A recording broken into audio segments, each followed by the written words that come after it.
కూటమి గురించి మనం మాట్లాడుకుంటే బ్రహ్మాండమైనటువంటి స్థానాలతో విజయం సాధించింది, ప్రభుత్వాన్ని ఏర్పాటు చేసింది. ఈ ప్రభుత్వాన్ని ఏర్పాటు చేయడంలో కీలకమైనటువంటి భూమిక పోషించింది జనసేనాని పవన్ కళ్యాణ్.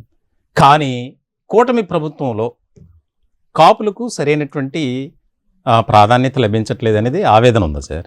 అది వాస్తవమా కాదా? వాస్తవం అంటే ఎందుకంటే కడుపు చించుకుంటే కాళ్ళ మీద పడుతుంది సార్. ఎలక్షన్స్కు ముందు మా నాయకుడు, మా జాతిలో పుట్టిన ఆణిముత్యం, మేము వివేకానందుని మేము చూడలా, కానీ ఇప్పుడు కళ్యాణ్ గారు మేము వివేకానందుని చూసుకుంటున్నాం. అలాంటి పవన్ కళ్యాణ్ గారు ఎలక్షన్స్కు ముందు కాపులు పెద్దన్న పాత్ర పోషించాలి అన్నారండి. అవును. ఇదే రాయలసీమ ఆధ్వర్యంలో విజయవాడ శేషసాయి కళ్యాణ మండపంలో రాష్ట్ర వ్యాప్తంగా ఉన్న అన్ని కుల సంఘ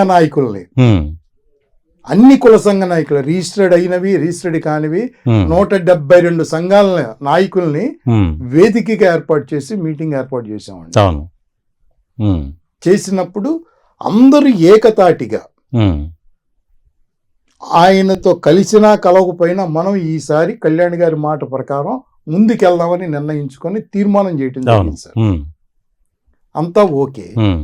ఆ రిపోర్ట్ మొత్తం మేము పంపించాము ఆఫీస్కి. వాళ్ళు చూసుకున్నారో లేదో మాకు తెలియదు.